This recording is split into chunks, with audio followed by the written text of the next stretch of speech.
Stay Bombad.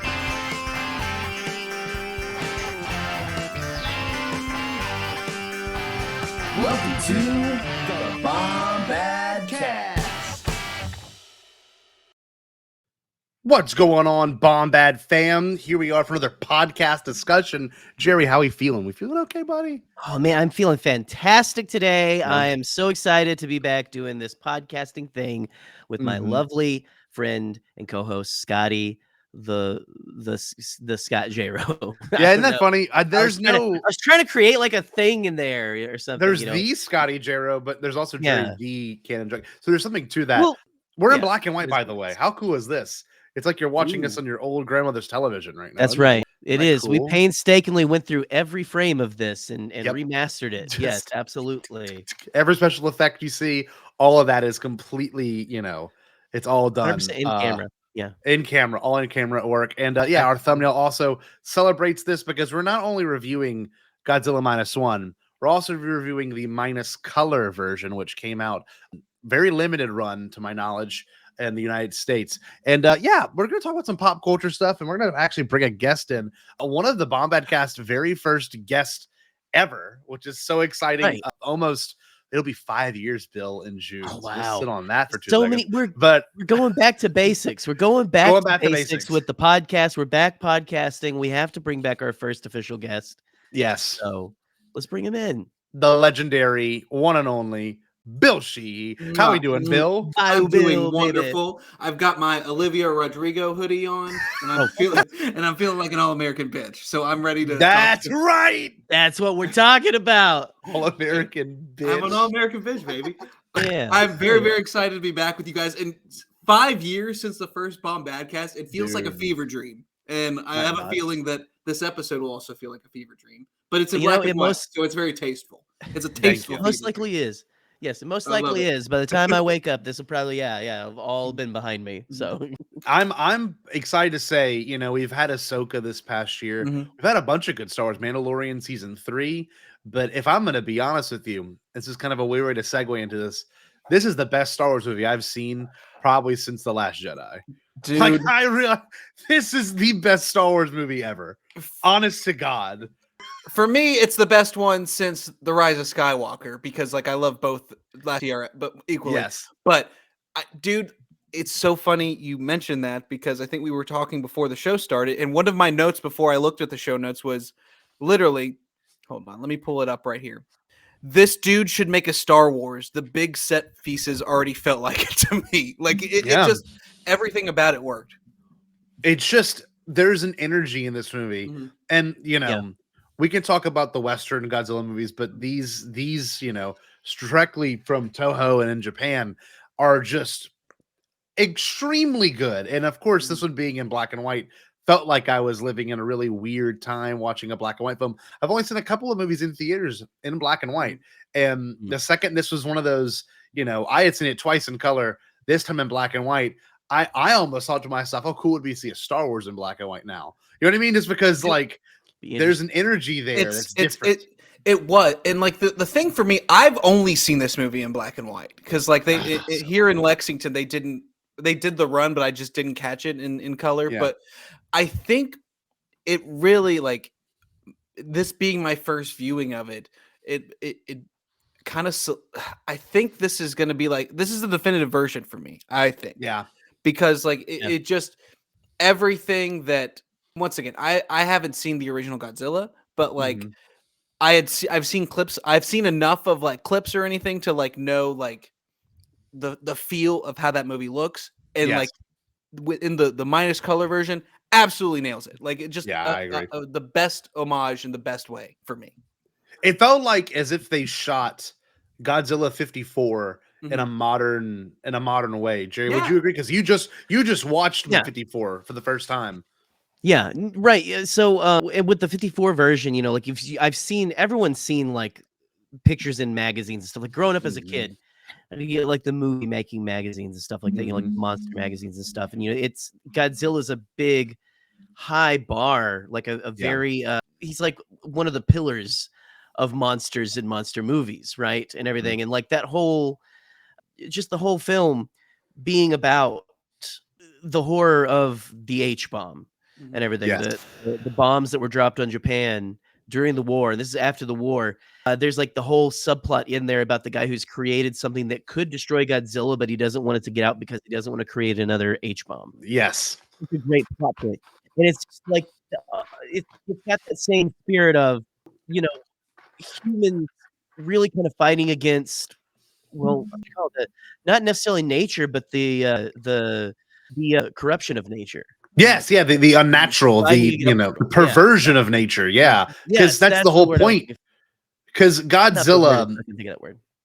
in '54, Godzilla was a product of Hiroshima and the ideas that that Japan will be under attack by this huge force forever because of what happened, and I watched this movie and I was wondering what the social commentary was going to be, and I guess we can go directly into like the plot of this movie. Mhm. The fact that it was a kamikaze pilot who did not go through with the job because he knew the war was coming to an end. He knew Japan wouldn't win, but most importantly, it gave me as an American, and I mean this wholeheartedly, a perspective on that war which I never considered. Mhm. I'm serious. We all Exactly. grew up reading Exactly. it. We all grew up in social studies classes and history classes and civics classes in America, and they always talk about how we beat Japan, we beat Germany, we beat Right. Italy, and I never think about what it must have been like to go back to your war-torn country where your family could be dead and your emperor god, Hirohito was like, you have to kill yourself for your country, and if you don't, you're going to be disgraced. And like, you come back into your city and it's destroyed. I mean, your fate probably would be better dead at that point, but that's the thing. This character, I have all the names written down over here. Shikishima, resilience is an understatement to just like to describe this character and what he goes through. And I just never thought of that perspective. Have y'all ever really considered that? Like, seriously? No, and I think go ahead, Jerry. Go ahead, Bill. Well, so we got the history books written by the winners, so they don't tell that kind of stuff. They don't. Yeah. We there's lots of stuff that we didn't learn about in school, even though it happened in our own country, because we didn't want people to find out about the darker parts of kind of our better angels or whatever. We didn't want they didn't want us to know about that. But anyway, Bill, what were you gonna say, my man? Basically, what you were gonna say on it, like Right. basically word for it's history is written by the victors, and like the fact that we have a piece of basically a movie that like shows the resiliency of the human spirit from the Japanese perspective after World War II, I think is an absolute gift because like how much I've never thought about how it would feel in that to be that person, because like it just seeing the conditions after the war, what you were coming home to, if there was even a home left, like they lived in like not even a shack, like they lived in an open air with no roof or anything. And like the another thing that this we were talking about Star Wars earlier, the found family.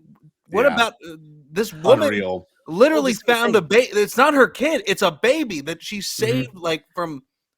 I can't remember exactly. It was the dying mother's arms. Right at the firebombing. Saved her, and they made this beautiful little family. Like, it's such a beautiful story. It's a beautiful story on top of like also being like Godzilla truly being terrifying for the first. Like, for the first, like it's the first Godzilla movie I've seen where I was like, oh shit, this guy's scary as hell. Like he's malevolent. Godzilla. He's a horror villain. He's a horror movie villain. Exactly. Usually Godzilla's benevolent. Yeah. But now he's we're used to the 60s and 70s Godzilla who fights, Goofy. King Four. Gugga stuff, And it's just to have this like it's back to that thing where he's Jason, he's Michael Myers. Yes. He is the enemy, and he's a product of that war. And like, I love how in the Odo Island scene, which pretty cool lore. I don't know if you noticed that, Jerry, but Odo Island's where he is in the first movie. That's where, which I thought the was first really movie I is didn't where- realize that. Yeah, so Interesting. his lore has always been to Odo Island, and I love the idea of him being there. And he's more of he really is more of like a hunched over dinosaur that's picking things up with his teeth and slinging them, But by the time he gets that radiation, was because of the Bikini Island or whatever they call it. I forget the name. I think it is Bikini Atoll. Bikini. Yeah. Bikini Atoll, yeah, because the Bikini Atoll tests, like, it's what made him a nuclear product and a absolute beast. Because I looked it up, he was 50 feet tall in the Odo Island scene, but then he's 150 feet tall by the time he's in Ginza. So like it's like ravaged his body, he's only gotten bigger. I also like, just as someone who in school, like, history was always my favorite thing, like having like something that was taking place right after World War II, like having like the United States and the Soviets are fighting, so we like they can't come and help. It's just you. I think it's just really, really interesting. And like you were talking about the Odo Island scene, like there hasn't been a movie where I as quickly I knew that I was going to be in as this one, because like that first, like when Godzilla shows up, my first words were, holy fucking shit. Like it was such like a perfect mix of like kind of like the T-Rex from Jurassic Park a little bit, where like it was, but also kind of it was kind of brutal and gory too. So like it just, once again, scary horror villain. And I think what's really important to acknowledge is that this movie does a few things well that most of those don't do well. And this one instantly does the idea of size really well. You can kind of determine how much of a threat this version of Godzilla is based on movement and size. And like the indication of the deep sea fish rising, that's so Spielberg, that's so George Lucas. It's so like, here's the hints, if you are nervous, you know what I mean? If you want to build hype and tension, that's how you do it. And I love how much they play with, this creature's size. It's incredible. The scene of him in the water is not only menacing, but it's almost kind of cute. And I mean, he's like bobbing. He's like, Godzilla's got that kind of sort of cute design and everything. He's got like the puffy cheeks and everything like that, But yeah, it's still terrifying. Like something. It's a very huge. much like a bear. Because a bear, you would look at and you go, "Oh my god!" There's a beauty to a bear. Because to a bear, there's a beauty to it, and you almost feel like, "Oh, he's a goofy bear. He wants to just eat food and scratch his back." And then you you see videos of like bears chasing people, and you're like, "That is the most terrifying." I actually saw a bear, that guy and his girlfriend. I saw a bear, I saw a bear chasing someone at a bar in Lexington called the Bar Complex. So you're totally right. It's majestic. It's beautiful. It's everything. Who doesn't love a bear like feasting? But I agree. I want to see a bear feast down on an otter. That being said, the characterizations were done really well in this movie too. Because half of the Godzilla movies, and if we're going to be real, you get great Godzilla action and you're in it and you're like, oh hell, you don't get to see this often, kind of thing. And then you get the plot line of the characters. You're almost like, fuck, like God bless. Like why is this so? Why can't these be better? And like a couple examples of recently, Gareth Edwards' Godzilla. I would say that the character story is kind of okay, kind of drab. All the recent King Kong and Godzilla, King Kong movies, like they're pretty okay. They're more like espionage thriller, where this one is none of that. Yeah. This one's all about like this Star Wars found family, like you said, Bill, but also like not even just with the direct family, but found people around you. Like how he comes into contact and with the other characters. We've got Noda, Dr. Noda, amazing character. Love that. Oda, which is the neighbor, Sumiko, right? The one that takes in what was the daughter's name, Jerry? Akiko. Oh, Akiko. Is Noriko is the wife, Yes. Yeah. And then got the captain Sumiko is the woman at the beginning, right? Who when he comes home, blames him for her children dying and stuff. Yes, it's such a hard like immediate scene. Like I mean, they really don't pull any punches. No, With the emotions with these characters. But I like this no main character. This is a spoiler if you haven't seen it. No main character dies, Mhm. which is such That's a good wild. twist. My friend- from Hollywood. Let me tell you something. Like, if we're doing full spoilers, when Yeah. she's alive at the end, I was sobbing. Like, Done. Okay. truly, like, because like I had just was like, oh, she's dead, and like I Yes. didn't even think of like that telegram was gonna be like. I thought it At was all. gonna be something like, oh, he's left you all his money too. Like, Yes. but then like when it's, I felt dumb after like I saw it was like, of fucking course they were like setting that up because that's Yeah. so beautiful. It's just it. I can't tell you how much I love this movie. Like it Yeah. really is. His war was finally over. Yeah. Mhm, Yes. mhm. Yeah. No, Yeah, like but- that whole it's such an earned thing to have in a like a day and age where everyone like stakes mean people die. Yep. That's what stakes mean. And to have like that is an interesting thing to think about, that there are no main characters who die in this movie. And you would think you would see that on the surface. Most people, most half-brained people who watch movies here in America would go, "Will that mean it bad?" Mm. Right? Yes. Yes. Like, well, there's no, where's the stakes? Where's this? Uh-huh. Where's that? There's no repercussions for anyone's actions. It's completely unbelievable. No, But when you're man, in the theater, like I've seen this movie 3 damn times, and there's not been a dry eye. Like my cheeks have been soaked by the end of this thing every single time. I mean, for one thing, because of predictable parental feeling. That is amazing. what the hell? That's good, Jerry.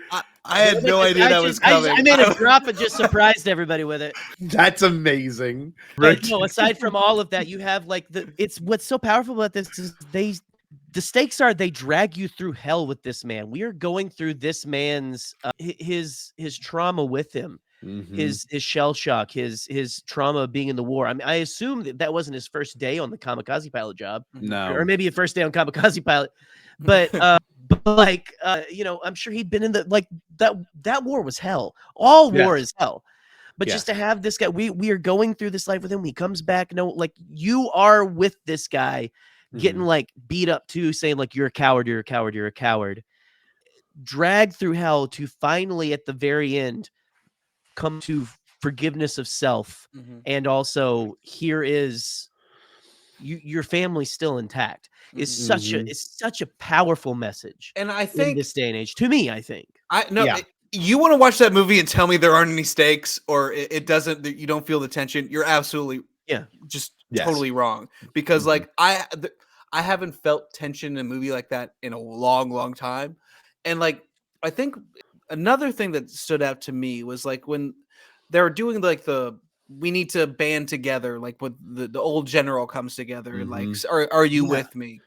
And I can't remember if it's the general or if it's the scientist that says something along the lines of, we've been too callous with human life, which is kind of stayed with me. Cause like, if you're a kamikaze pilot, like that was a humongous, like that was a big part of the war. That's if you were a kamikaze pilot, you were going to die.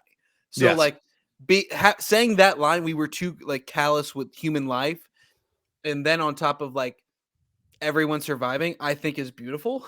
Because like, I think that's what makes it feel so special, is that like you went through this big trauma together and then you survive at the end. So and everyone's already dead. I'm sorry, Scotty. I'm sorry, Scotty. No, I was gonna say the idea of watching this movie is this character's already suffered enough. He continues to suffer, but you don't have to keep emphasizing death. His parents are dead. Everyone in his neighborhood is dead. He's already lost everything at the beginning.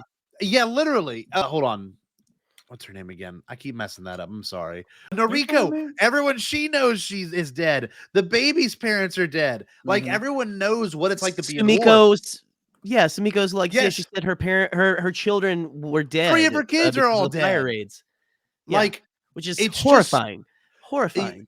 You already go into it knowing that there's so much death. I don't know how anyone would leave and go, man, they should have, like there's no they should have in this movie. Everything was a perfect little bow. And like I don't know if I've seen a movie that recently that can do all this. Yeah. What, Jerry? No, go ahead. It's okay. I just don't know what you need. I thought you needed something. No, you go. No, you hang up. Water. I need a drink of water here. Hold on. I just didn't know if this movie was going to be as happy as I was hoping it ended up being, and it was. It really was, with a little twist at the end, which we'll get to. It's a little bittiest of a twist, but itty bitty baby machine. Well, I mean, you had all of these people die in the Ginza scene too. Like there are hundreds of people being destroyed by Godzilla in this movie. Yes, so it's not like there isn't any death.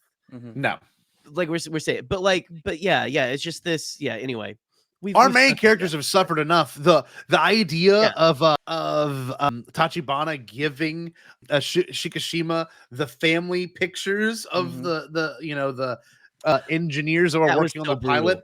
Woo! That hurts. Bullshit. That really hurts. But it's a good way to remind you of what you were going through. You know, like these are people too, and you didn't shoot the gun. And let's be real, I don't think that 22 millimeter gun would have done that. Was exactly. I think, and also, and if we're I think part of what's beautiful about movies is that like finding meaning and like showing in your own life.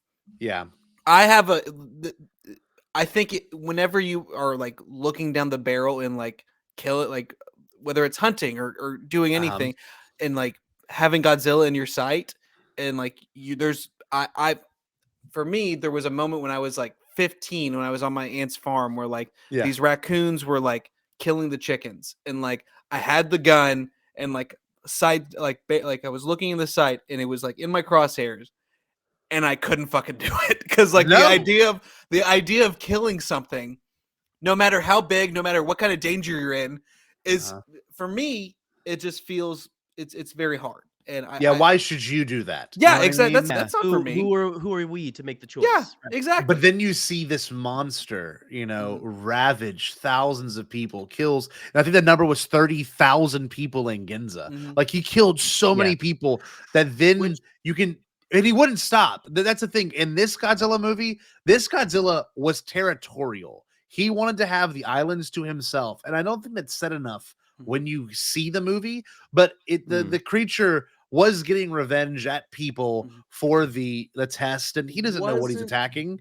And what, Bill? Wasn't 30,000 the amount of people that died in like Hiroshima and Nagasaki? Yes, if I'm not mistaken. Like that feels like a very, very...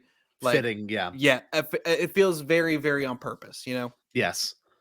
So you're watching this movie, and death is certainly a theme, but life is obviously the bigger theme. Watching it, and before we go into any more thematic analysis, I do want to say this director, okay, he wrote it, he directed it, and he was head of VFX named Takashi Yamazaki, and oh my god, I'm great job. What a man! Unbelievable. What a man!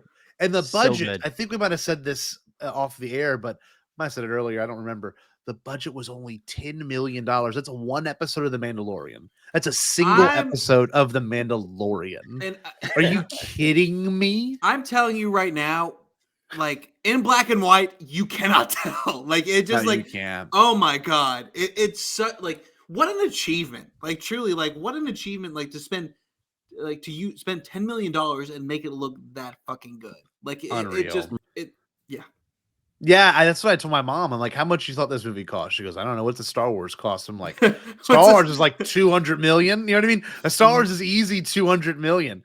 And she's like, however much a Star Wars is. I'm like, well, that's some bad news. I would say it was about 100 times less than a Star Wars. We saved you lots of money actually by switching to Geico today. For real. We did do that. But you got to think this movie now, in terms of accolades, has gotten an Oscar nomination for VFX, which is insane. The first time in its almost 70-year history that it has had the opportunity to get an Oscar. The Godzilla franchise. Insane. But most importantly, I hope it wins. It grossed $100 million in the US. It is the highest grossing Japanese film of all time. And it's just like, that's what good story tells you, and I don't mean to diss on modern day Hollywood, but this movie was severely under budget.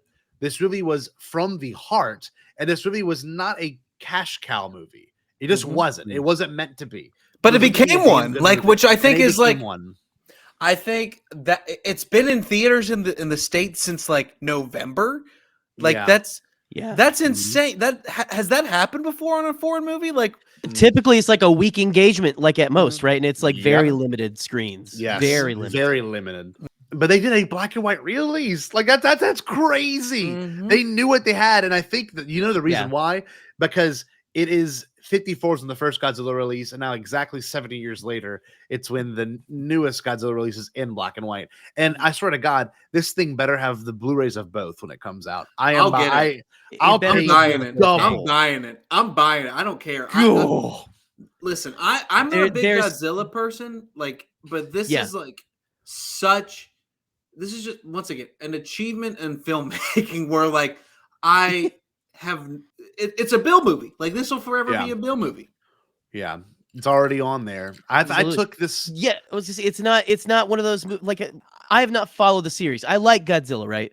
Everything. But to have this is just a good movie, right? This is just one of those cornerstones that is going to go. I'm going to show my parents, my 60-year-old parents. Fuck yeah. When they come up to see me in probably March of this year, I'm going to be like, sit down, get your reading glasses on. We're going to watch a Japanese film that's, no lie, one of the best movies of this year and last year. So, I think there's something too when reading subtitles, and I mean this.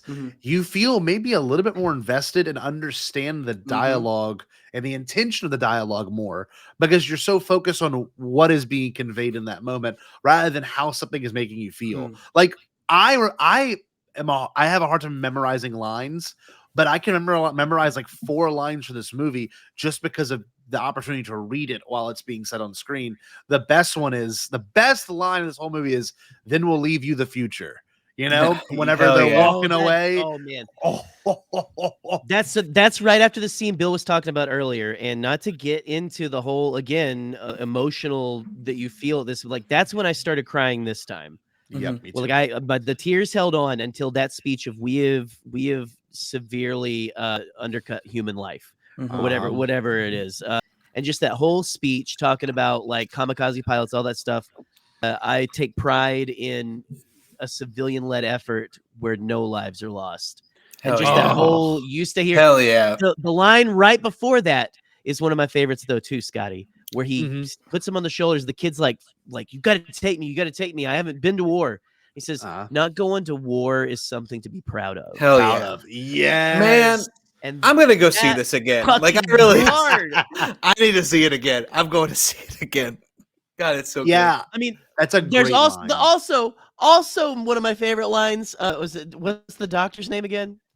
Dr. Noto? Or no, it's Noto. Oh, Noda. N-O. Dr. Noda. Dr. Noda in the briefing goes, "We kill it with the power of the sea." Hell yeah. Yes. That's just like a fuck yeah, dude. Let's go. I also want to know whatever shampoo and conditioner he uses, because good lord, that man has hair phenomenal. Amazing hair. Oh man, that last scene is just wafting around. It's so he knew what he was doing. He knew what he was doing. He knew it. He knew it. When I was watching this for the first time, I didn't expect to fall in love with all these characters, and the characterizations of each person is so precise, and you're so convinced the second they go to the wooden boat. And that's one of the best beats of humor in the movie, because you're thinking, oh, post-war, like we've got all these things we can use, and it's like this. They said like top of the line mining vessel, like and then they get to it. Made to evade mines. It's a wooden boat. Such a good cut. And his face is priceless. And like instantly, you meet like the Millennium Falcon and the characters that make up that great. Yeah, it's exactly what it is. And like I don't know if Takashi Yamazaki thought about how Star Wars this was, but every little beat too of like we're kind of these lower level people having to clean up mines that the US and the Japanese left. So it's kind of cool to think it's a double-sided thing. You've got them cleaning up the mess of the war while America gets to go back to its free land. Japan's in absolute disarray. And going into this movie, I didn't think I would understand that burden so much of like, and this is a little bit personal, and I think you can speak to this too, Bill, but like post natural disaster or post disaster, like people having to come together. Like in Louisiana, we have hurricanes and floods, and like whenever they happen and they happen to you personally, there is a sense of like we have to rebuild and remake. And I love that every character is so excited, like, oh, Ginza is now building back up better than it was before, you know, with better technology and better stuff. And I kept thinking, like, man, I understand that. Like, I do get that post-destruction stress and camaraderie, but you know, it obviously it only gets worse when Godzilla comes through. So it's just a interesting theme that you don't see often, of all these different lives and ages coming together to obviously, you know, pick up what was left, you know, after war. It's just cool. It's brilliant. I think that the idea of rebuilding after you've lost everything is like kind of why this movie works so well for me, is because you can feel that they show things where you're that like it's obvious that, once again, it goes back to my main thing from the movie is that the strength of the human spirit throughout. It's that idea, like, we've lost everything, but how can we find some dignity through all this?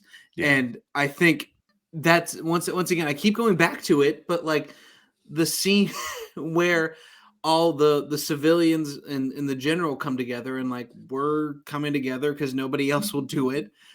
I think it's beautiful. It's them defending what's left, you know, defending their home and finding the strength throughout it. Because and also, I'm a big, I think part of the reason I love Star Wars so much is the idea of redemption. Our main character doesn't necessarily, I don't think he needs redemption. I think it's all in his head, but like, he needs to redeem himself in his eyes. Exactly. And like he gets that. He gets all that, and he's given permission by the one person that he feels that he's wronged the most. And the engineer and the pilot, or just the engineer that like who blamed him for the loss of all the lives. I think, like, once again, it just so beautiful. So it's incredible. I mean, that's another moment that sends me into tears. Again, that moment where it cuts back and he's telling him, hey, there's an ejection seat right here. Right. Oh my God. Right? And then he starts to come, he's like, no, he's like, live. Which is such a so powerful. Just so powerful. Like, all, it didn't have to say anything else, just live. You need to live. I want to ask y'all, and I'll tell mine real quick. The moment that sold this movie to me, that this is peak, is, and I couldn't come down after it, was the boat scene where Godzilla was chasing them on the wooden raft.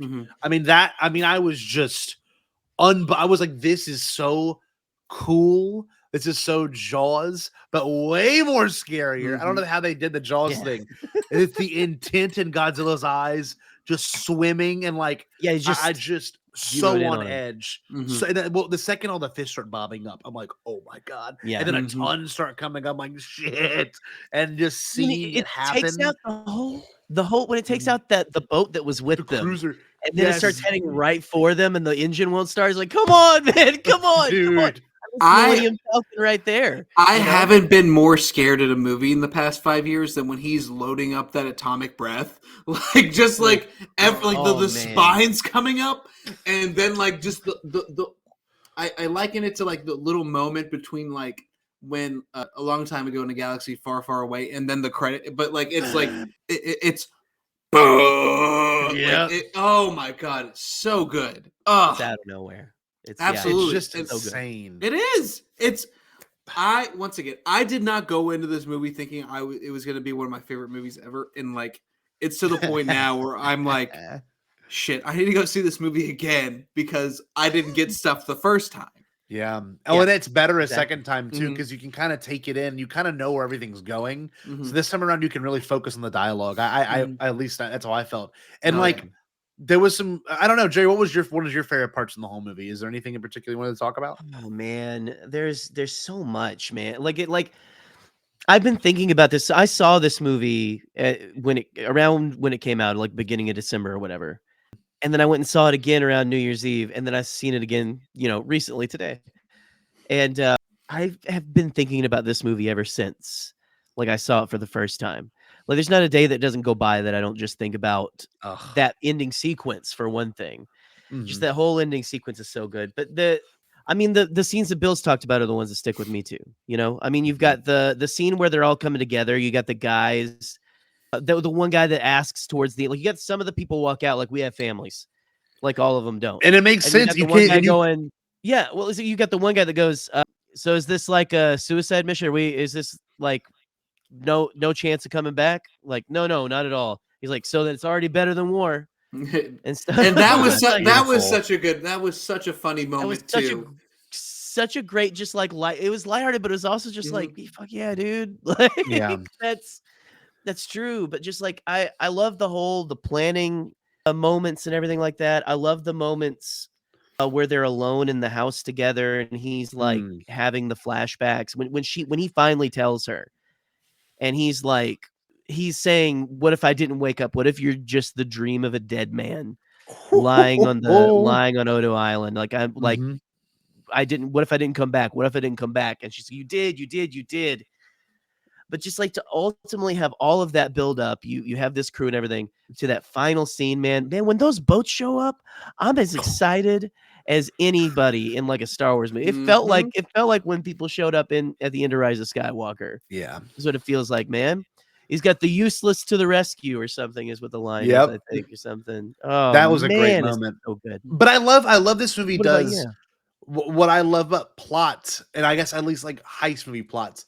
They tell you the whole plot. They tell you what they're going to do. We're going to sink them. Yeah. We're going to raise them, and you get exactly what they tell you, and you know what's going to happen whenever he flies in, whenever Shikishima flies in. You know what's going to happen, Mhm. but they still manage to make it surprising. Mhm. With the ejections, like it's so brilliant. Yeah. Bill, was there a moment for you that was just like, well, this is peak. I can't come down from here. I mean, once again, there are so many moments in this. Like anytime he does the atomic Hard. breath, I Yeah. think for me, like where like it kind of went to another level is when like they did the original Godzilla theme and like in Ginza, Oh, because and then on top of that, there are a couple things. I'm gonna do some of my favorites. The Godzilla theme where it's just like, oh shit, he's coming and he's doing Yeah. his thing. And then it's the Japanese journalist commentating as Godzilla's doing it. It just felt like, Yeah. oh my god, this is so good. And they know what they're doing, and it's wonderful. And also, not many people know this, but Godzilla's mouth is not much bigger than a womp rat. So like if you like put a torpedo shaped size Wow. into the middle of it, you can get it. But like I think for me the sequences that stand out, like beyond just like the human character moments, because like I think Jerry, you were mentioning this earlier, the thing that I don't really care about in like the Western Godzilla movies are the people, and like the thing that I care about most in this movie were the people. So Yeah, like exactly. I think any of those moments where like you see character growth, from like the beginning where you see that lady who's lost her kids, and at the end she's decided to like she's grown and she's like, I'm gonna take care of these kids for this family. Yeah. But Okay. it's so good. Like just all the big like sequences, the opening sequence on Ona Island, or Oda Island, and Odo Island, yeah. the the first wooden boat seat, and then the final like basically the Death Star, the trench run, and like Yeah. all of that like stand out to me, and like the attack on Ginza, just like I think just from a historical perspective, just like having with the history of Japan with the dropping of the atomic bomb and having the heat ray or whatever they call it in the movie, and seeing how like it decimates that city, like for me, I once again, not Japanese, not anything, but like how can you not feel for that city? Like Yeah. it's just Instantly. it feels very on purpose, like this is humongous. Basically every atomic breath feels like a nuclear bomb, and like Yes. Yeah. you're losing the same amount of people that died in the bombings. So Yeah, like the actual bombings. Yeah. it's when you know the history, and like you feel that on top of all the character and big sequences, it comes together in a beautiful way, and I just love it. I completely agree. I think personally, when it comes down to things that this movie does really, really well, it's this idea that you can survive no matter what you're being put through. And when he witnesses her die, when he watches her die in front of his eyes in that during the Ginza attack, the craziest part to me is that explosion outward, right? We talked about this. Then it's like an explosion inward. And so then once the plume is being built, he's out there screaming his heart out. He's so mad. Shimashima's like screaming and he's like, tears in his eyes. And then the fucking debris mud falls from the sky and in black and white, it looks like blood. That's what I thought it was. In the color version, it's like this gray. It's like a soot debris. rain. It's something kind of like that would happen with a nuclear bomb. Actually, I'm glad you said that because like when I saw it, I was like, oh shit, it's raining blood. That is God. So. Oh my God. I mean, it's still.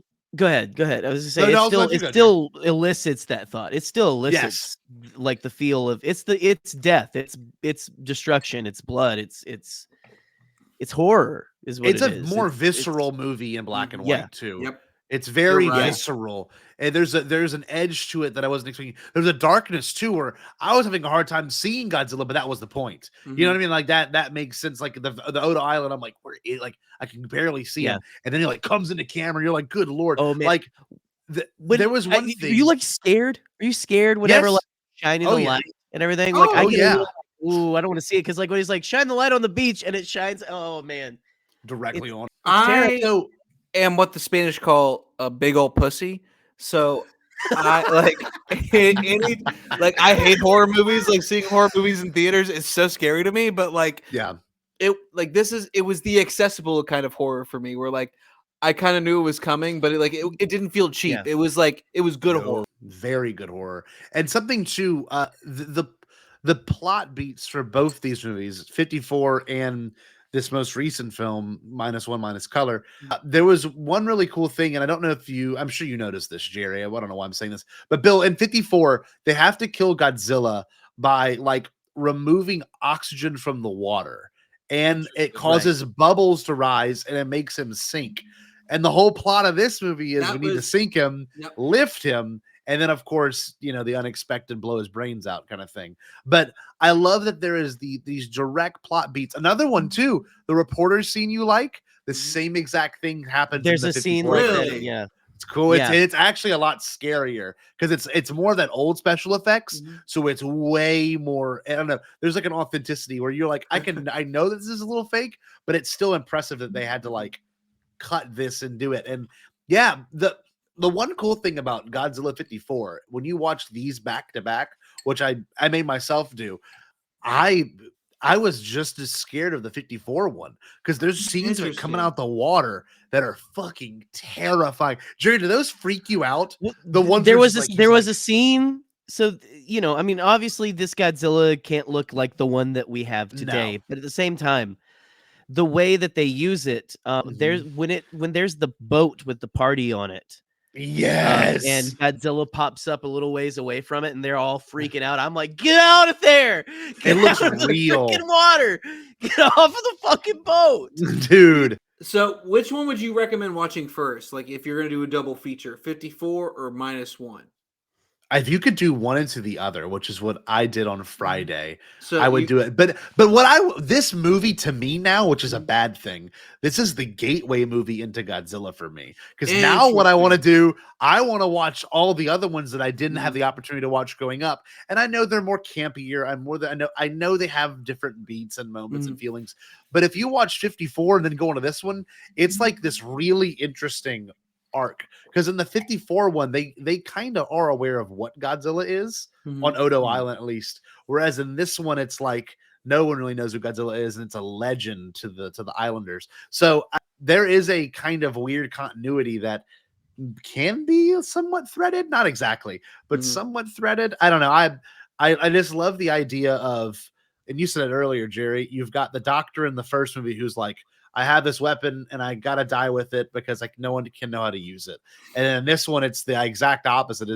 This is the weapon. Like Godzilla is a product of nuclear power just as much as he is in the first one. It's just there's some really cool parallel storytelling that makes me feel more invested as a viewer. So in the first one, you also had the really cool, because there was there was the doctor that was the younger one that created the oxygen destroying weapon. Yes. And then there was the one that was the father of the girl who was kind of used to be involved with that doctor. Yes. And was now dating another guy. Mm-hmm. It's a whole man. There's a love triangle thing going on. Good love triangle. I love a good Godzilla love triangle. Oh, it's honestly fucking great. But it's really her good. father is a scientist who studies wildlife and everything, and he's upset because everyone wants to kill Godzilla, and he's like, we always want to end this thing. Like when this thing could teach us how to better like survive radiation and everything. Yeah. Like it could teach us about how to like he was like not wanting to kill it because he wanted to study it so that they could learn how to prevent radiation poisoning and different things like that, like the things that they had just went through when that movie came out in 1954, just like not even a decade earlier. We should keep Michael Myers alive to show the resiliency of getting stabbed. I mean, that's fair. That's fair. But the idea I thought was a cool, noble idea of. You're right. But I just like these two movies independently. These movies independently on their own serve a greater purpose because in all the other movies, it's two titans fighting. Whereas in these individual films, it is a titan versus the people that he has no choice but to conquer. It's not like Godzilla wants to be a problem. He just sees them as a threat, knowing what they can do. And just like any good predator, I mean, you're going to want to dominate and take over what could take you over first. I love this movie. Exactly. Just keep shooting at him. I love this movie. Love it. I do too. Like it's. I think the movie. I've seen a lot of discussion on this on Twitter. I think my favorite movie last year. It's a tie between either Barbie or Oppenheimer. Damn. And so, like, I think I've only seen 4 movies this year, but I think my favorite movie so far this year is Godzilla. And like, the dynamic between those two movies, like the double feature of the Oppenheimer Godzilla -1, it's a kind of fucking rocks. Great double feature because you watch the horror of the bomb being created, then you watch this movie that is and the consequences of why the bomb. it's horrific. Yep. Why it's horrific and why did we create this shit? It is such a good double feature. I am with you. And I think we should do that double feature sometime. You want to do a double feature commentary on Oppenheimer? Oh, that'd be incredible. Honestly, I would love it. I would love it. I would too. Hey, y'all who are listening to this right now, keep on us. Keep on our asses on Twitter. We'll get to it eventually. Listen, I will come down to Louisiana. My God. I'll come down. I'll be. You might be easier to go up to Jerry. Let's think about that. No, honestly, just come on up. Yeah. Anytime Bayou Bill can be in the Bayou. Oh, I know. That makes sense. That makes sense. No, I love that. We'll go cod fishing in the lake. It's fine. That's right. We can do that. We doing it. Hey, I'll rent us a boat. We'll pretend that we're getting chased by Godzilla all day. It'll be great. Oh no, he in there. Oh no. Dude, imagine if Godzilla attacked America. I would love to see that movie. I mean, they did that in the Gareth Edwards one, and that's all. Yeah, and all that kind of stuff. Yeah, he destroys San Francisco. I just recently watched the Monarch show on over there in San Francisco. Sad, pathetic. Dad, they couldn't. Looks like Joe Biden couldn't protect them from a Godzilla attack. He couldn't, and that's the problem, Jerry. He couldn't protect them from Sleepy Joe. He couldn't save him from Godzilla. Sleepy Joe. So that's fantastic.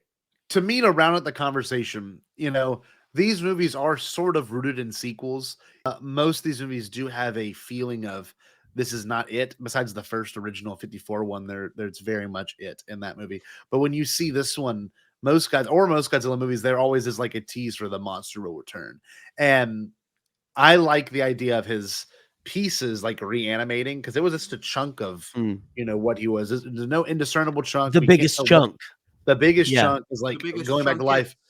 And then like you see her neck You get that weird black vein, and like, is that a product of radiation?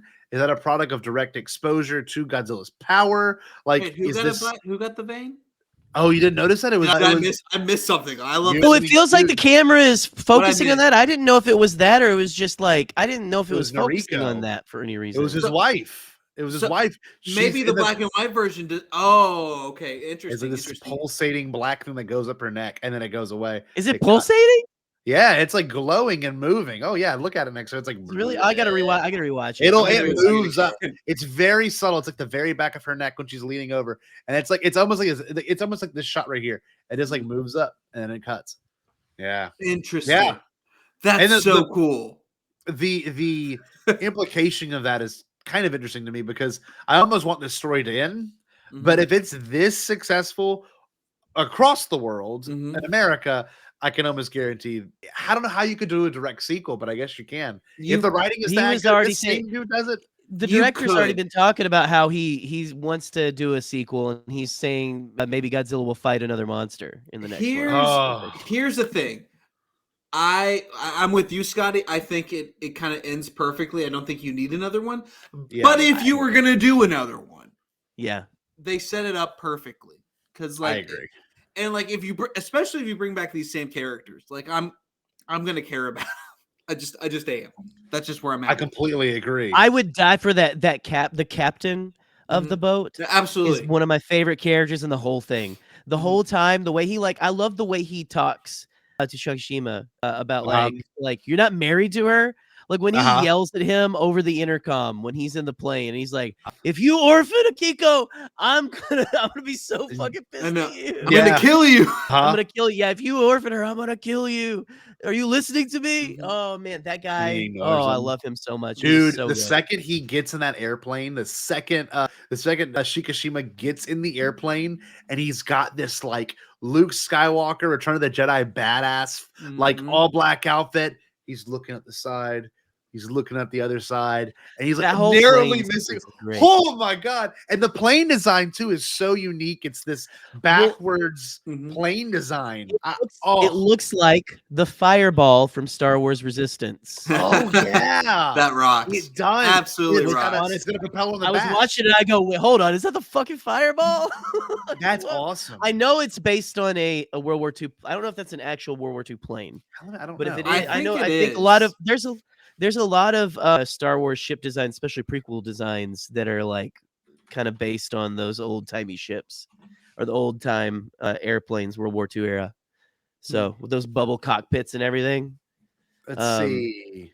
But anyway, are we looking it up here? Only 2 prototypes were built. That was it. And they have them. The front half of one is currently displayed at the National Air and Space Museum. That is it. 2 were built. That's crazy. So cool. Oh yeah, look, here's an image of it. I'll for our audio listeners, you can just see an actual 2 were made. Look, it is absolutely incredible looking. This is a Wikipedia article on it. There you go. That's so cool looking. It's so cool looking. My God. Well, and just like what it was meant to go like to be agile to bombers. Yes. To get away from bombers. Stealth. So like So like that's and once again, it's if you don't feel the stakes when like Godzilla like swings his arms at the plane, like are you kidding me? Yeah, I agree. Are you even watching? Kidding me? Terrifying. Yeah. Media literacy?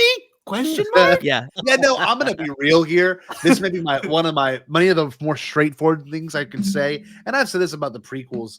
But if you watch this movie and you don't get anything out of it, you're not a fucking human being.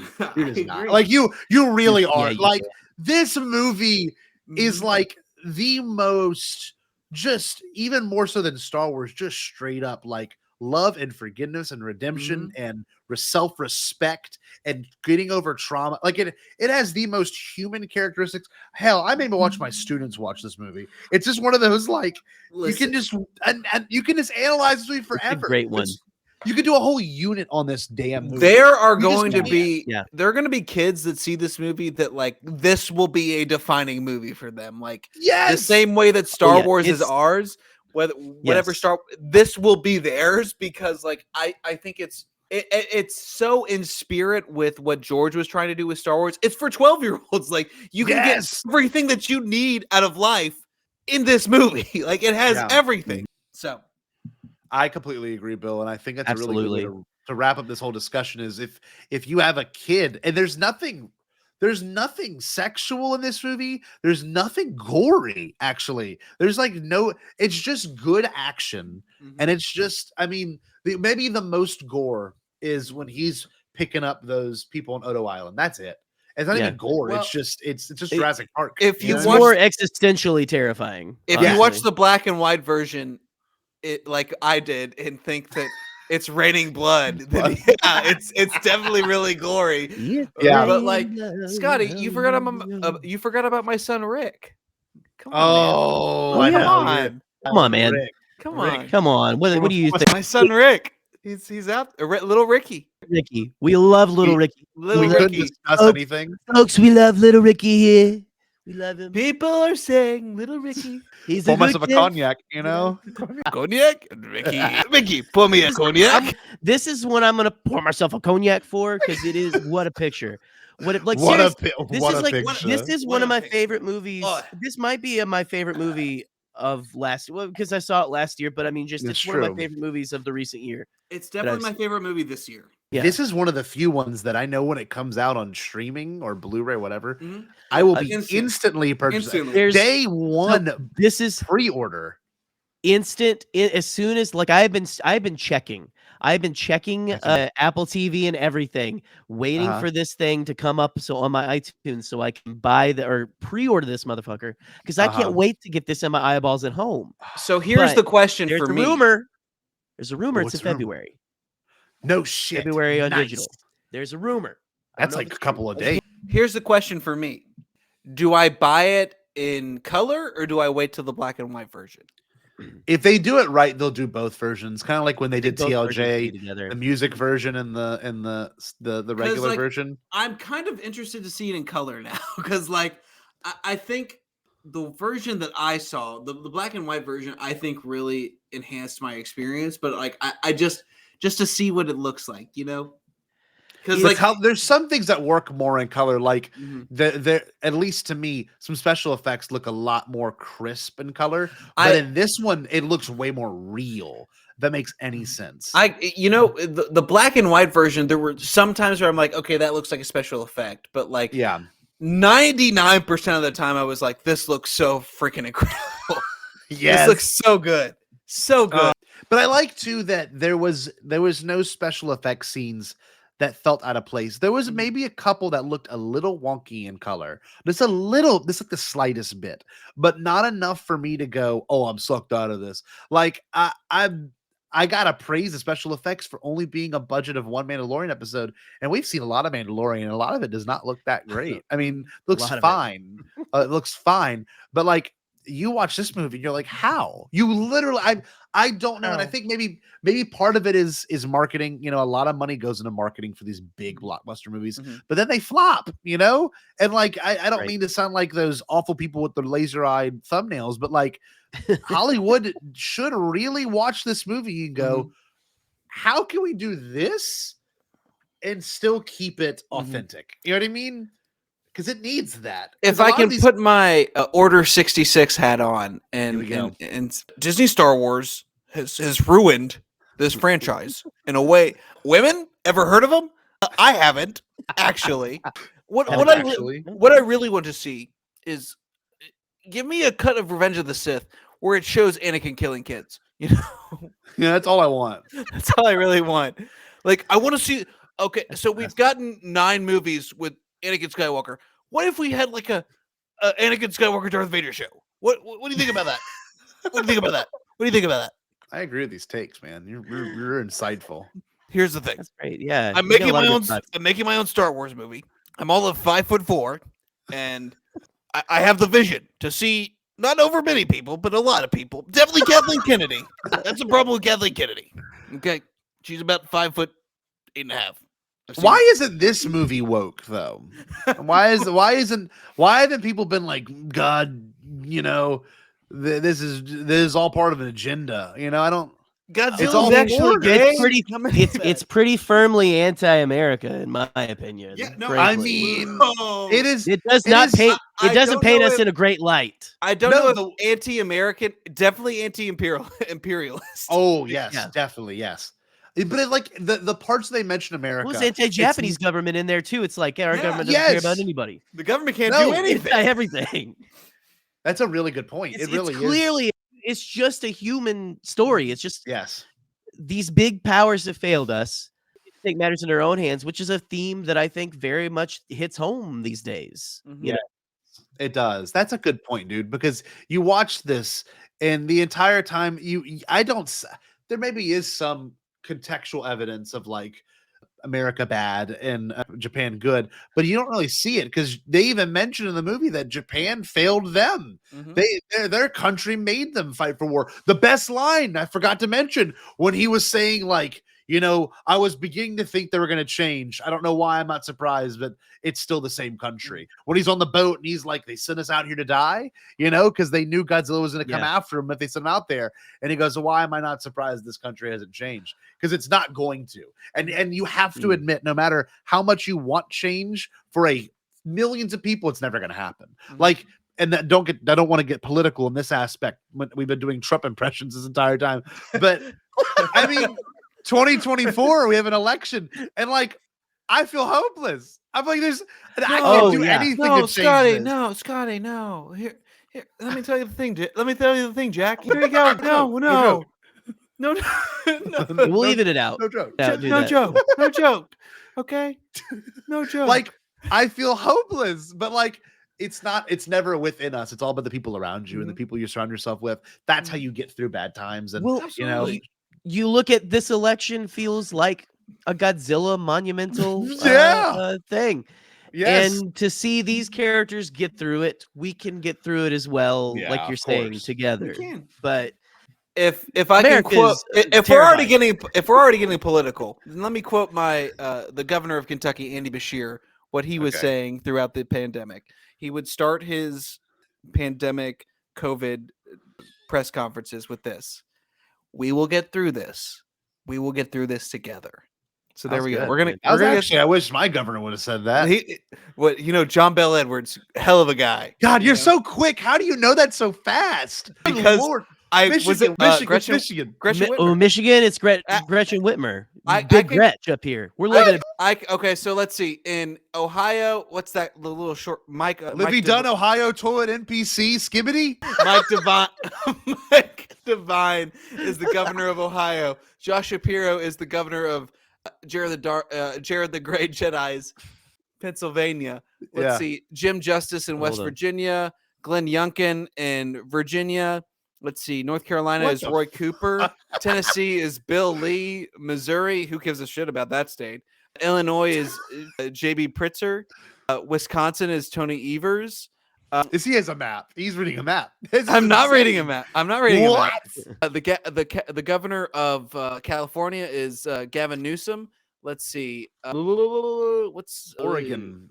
Oregon? Oh, no clue. Washington. Did you do Arkansas already? Arkansas is Sarah Huckabee Sanders. Let's see. Give me. I'd like to see if they're. Let's just Greg Abbott. I wish you would have said Matthew McConaughey. All right. Miss a beat. Matthew McConaughey. This is actually very impressive, Bill. Mississippi.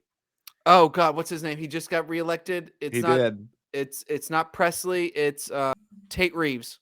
Good Lord, Alabama. Kay Ivey. Florida.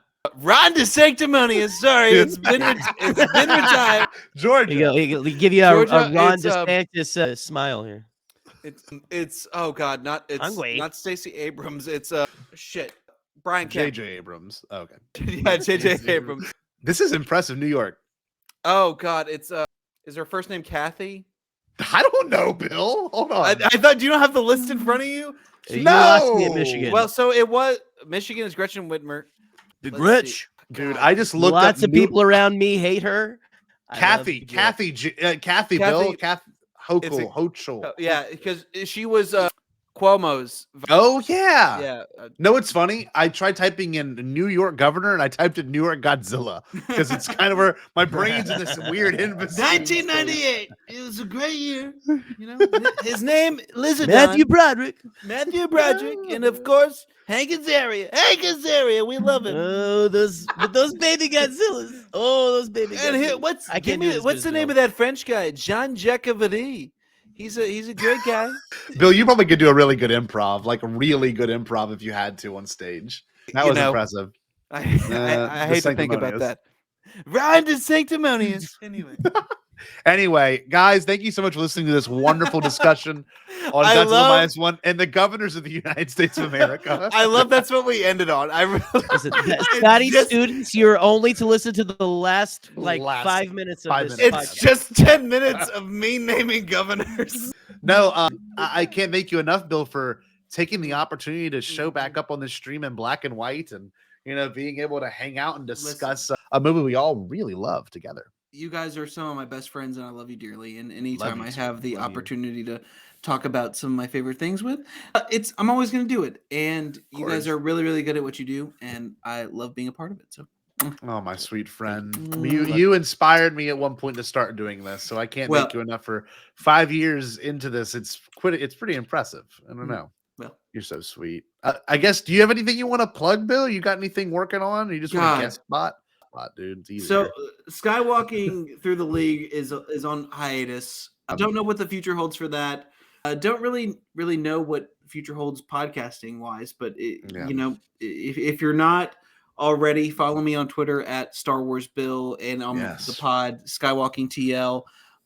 Follow Trey Mitchell too, my co-host at the Treyanator. Great guy, Chicago Zone, and I hope you guys are having a wonderful day. And if you need help with governors, let me know. Well, look, if you haven't yet, like, subscribe, share. You can follow me at these guys. Where can they follow you at, dude? You guys can follow me on Twitter and most social medias at the Canon Junkie. And the ones that you can't find under that name, leave me the hell alone. It's fine. You don't need to follow me there. It's okay. That's for me. That's for me. Also, you can see me on Ionized Bastards every few weeks or so. We have new episodes. The new season's dropping out. Scotty's been a guest star on there. I'm a little gaslit because apparently more guest stars are coming. We have no idea who they are, so it's a surprise for us. I don't even know that one. So it's a fun show. It's a fun show to watch if you want to see people be surprised and pretend to be Star Wars people. Look at Bill. Could you imagine if Bill showed up? Oh my God, Bill. What do you know? Bill? Absolutely nothing. Nothing. Right. Not a goddamn thing. No, if Karen knows all of the U.S. governors, I'm gonna be. I don't. I know who that is. Some voice is talking about Gavin Newsom over here. You kidding me, man? I if you're listening to this on Tuesday the 30th, that means you're listening to it the day it drops. This Thursday, we're gonna have Brian Fry on to watch this VHS for our viewers. It's called The Ultimate Celebration Vacation at Walt Disney World. It is the 1996 VHS to make sure you book your stay with Disney. It's got it's just, I cannot wait to watch this. This honestly, this is going to take me back because my family, I think in 1999 or 2000, I forget when, we got one of these things. Maybe 2005, we got a VHS. It was when they were still giving VHSs out. Yep. And so I'm excited to see an even retroer version of what we saw. That fucking rocks. It's what we do best. So hyped to go to Disney World with those things. I know, but the funny thing when you watch this, you're going to be hyped for an era that no longer exists with rides. Exactly. Like truly, like there's very little rides that still exist from this era. Like there's very little. Not even Splash Mountain made it, man. Like Noodle in the latest movie Wonka. I'm going to say, why'd you do that? You gave me hope. Well, look, thank you everyone for joining. Bill, can you give us a good Stay Bombad to wrap this bad boy up? Stay Bombad. Actually, hold on. You better stay Bombad. Oh, Lordy, you Bombad. Stay Bombad, baby.